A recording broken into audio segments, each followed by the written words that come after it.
Hey everybody, welcome to Country Living Homestead.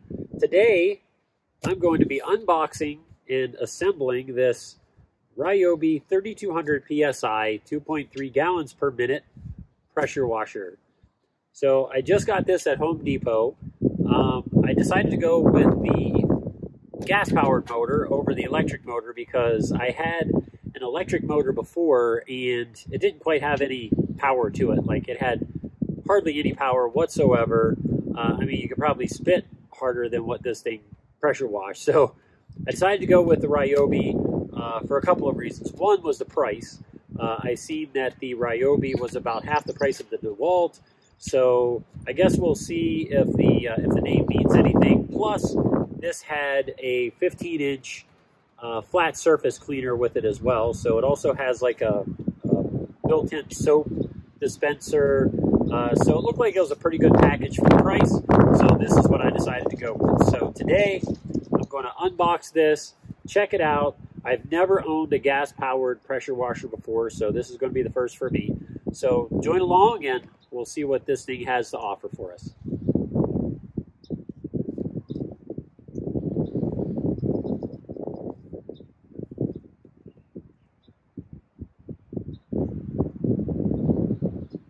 All right, so looking over the box, it looks like it's a pretty stout box. Let's cut it open here.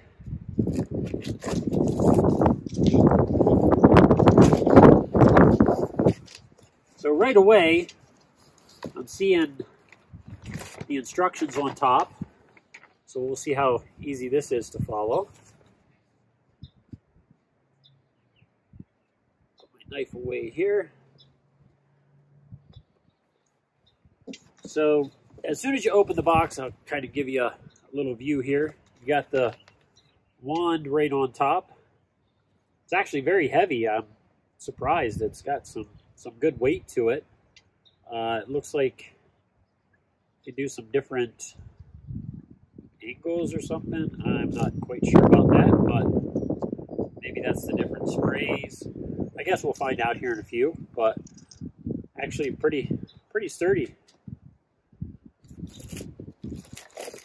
So then we've got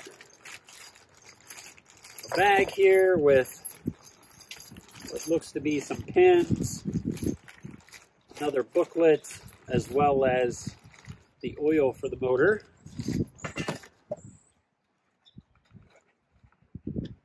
Plastic trim cover.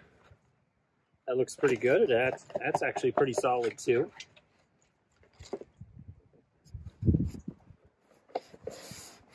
Here is the hose. One thing I've noticed about these pressure washers is, I guess it's like a high pressure hose. It's not very pliable, so when you're trying to use this, it doesn't unravel very easy. It's always real stiff. So just one thing that I've noticed. 15-inch flat surface cleaner. Oh, that's pretty cool. It'll spin whenever the water pressure is on. That's pretty neat. Oh, one thing you might want to be careful of is, looks like a sticker right here that's holding, I don't know if it's a key or if it's a ring or something, but obviously it must not be. Oh, okay, it's a nozzle cleaning tool. So just want to make sure that you don't miss that. That's right on top of the 15-inch cleaning head. So I would assume that that's probably something that we'll need later on after use, but nonetheless, it's right there taped to the top of it. Some packing materials. More packing materials. Now, it looks to me like I'm getting down to the motor side of it. Oh, there's another piece of the wand.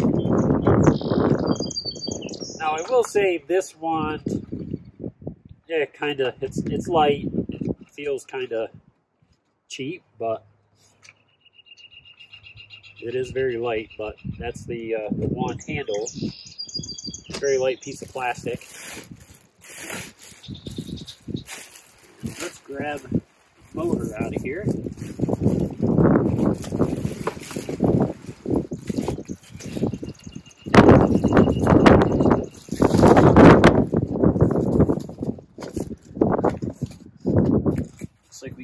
more packing material. We got the wheels, plastic wheels. I did see on some of the other models that they had the air inflated tires. These are just plastic, just a hard plastic, no actual tire at all, so that's kind of a bummer. But this looks like the transporting handle.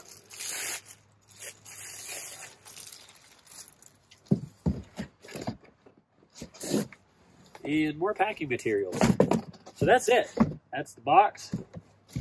The transporting handle feels pretty sturdy. I'm trying to bend it there, and it's got some girth to it. So we're going to go ahead and put all these packing materials, make sure there's nothing in any of them we're not missing. It looks good. Empty. Okay, so let's go into assembling this thing and check it out.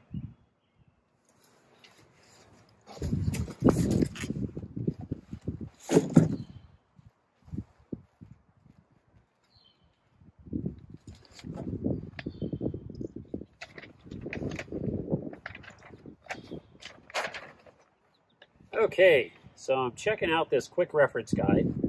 So it's telling me for the first time assembly, install the wheels. So let's install the wheels. It's saying that you take one of the wheels as well as these pins. I'm going to assume these pins are right here.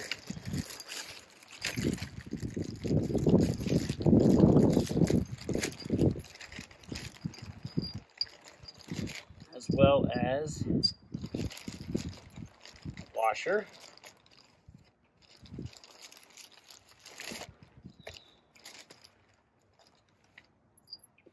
And 2 cotter pins. Okay, so let's take this packaging off.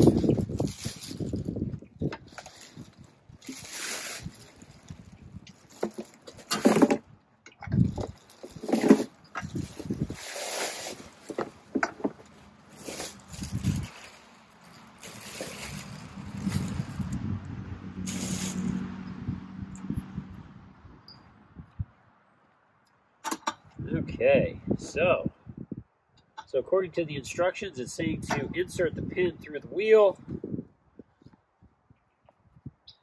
slide it through. One thing I am noticing here, I guess it's the gas line. I don't know if it's going to be a problem, but it looks like in shipping, oh no, this is going to the soap container. So to the soap container, there's a hose that runs up through here. I don't know if you can see that or not. It's coming off of here back to here, but it's very crimped from transportation, I guess, and from packaging. So hopefully that doesn't cause a problem later on down the road, but I am seeing that. I'm hoping that's not going to be an issue. So I'm going to insert the pin through there. It says to insert the washer. Put it through here. And install the cotter pin.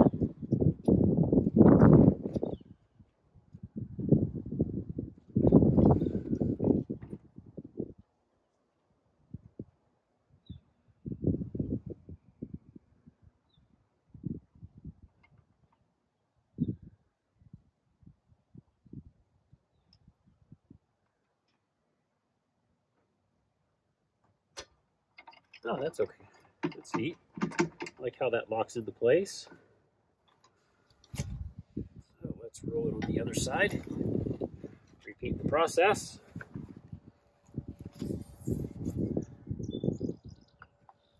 So we're going to slide the pin through. Install the washer. Now the cotter pin. The cotter pin is a little difficult to put on, but if you just give a good tug on it, slides right on.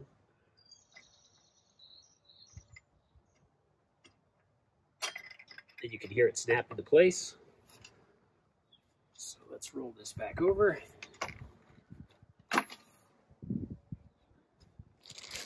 And now it is saying to assemble the handle. Pretty straightforward. Just has some quick release buttons back here. There we go. Okay, we're getting somewhere. Okay, now it's saying to install the trim.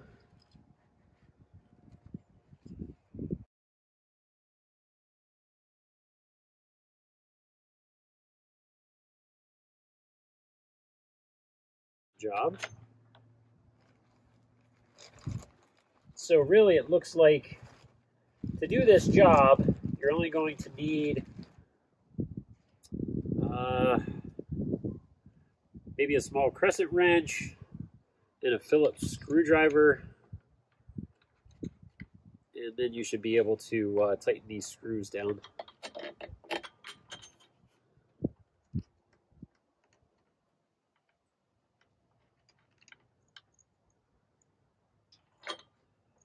Okay, I'm going to go grab some tools. I'll be right back. Okay, so I've got a 10mm wrench and a Phillips screwdriver.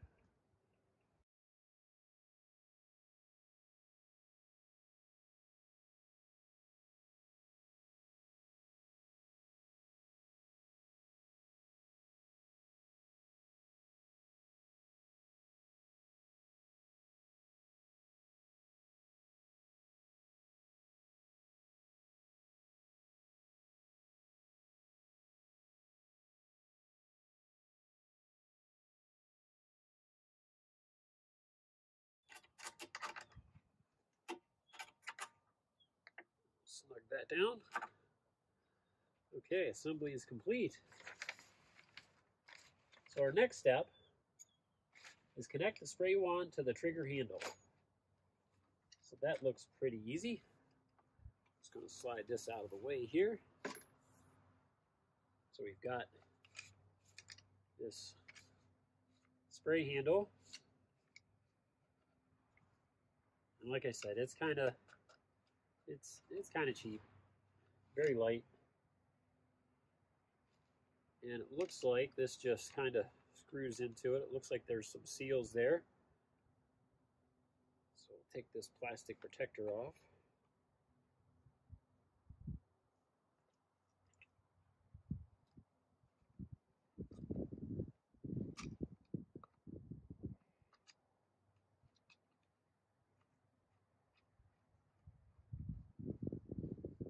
Pretty easy.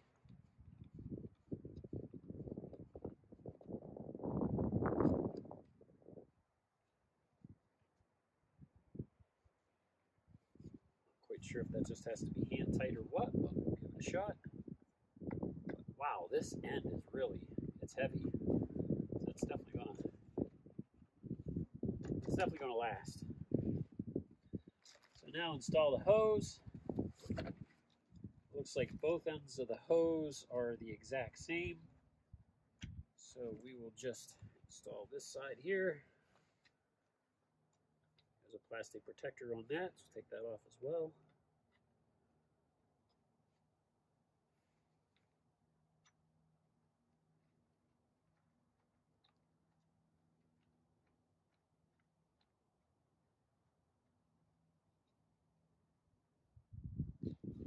There you have it. And now we need to connect the high pressure hose to the pump. So I'm just going to grab my pocket knife here. Cut these strips off.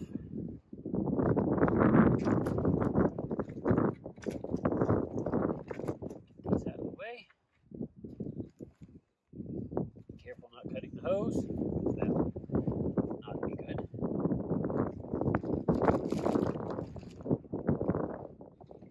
We're going to connect the hose.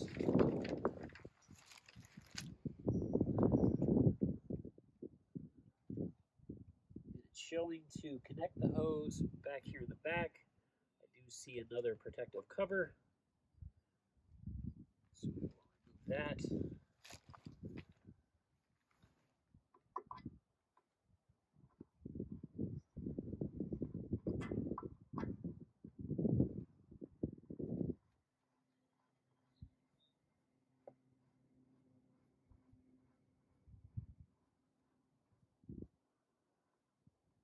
Okay, so now we've got that connected. And now we are ready to move on to the next step, which is installing the oil. It says pour all but 2 ounces of the provided lubricant into the engine through the oil fill hole. So all but 2 ounces. So right off the bat, what I'm seeing is 10W30. It's 14 ounces, but there's no way to gauge. Like, how do you know that you're not putting 2 ounces in there? I guess we'll just have to guess on that one. So I do see the oil fill is located right here on the side.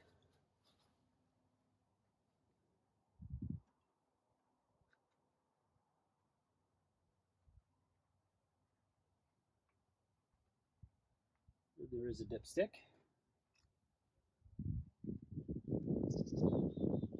So one thing I am noticing with this oil fill, it is literally right in between the wheel and the motor housing, and it's also at a weird angle. So if you've got just a small little funnel like this, you can't get it in there. Like, it's not going to happen. So my solution, I'm going to take this wheel off, hold it up, and pour the oil in there.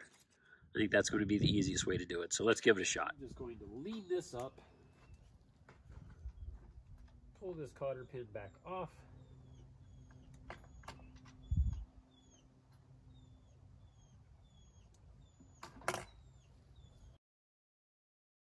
Put the oil in this direction. It's going to be much easier and probably a whole heck of a lot cleaner with the amount of space that you have to get in there. So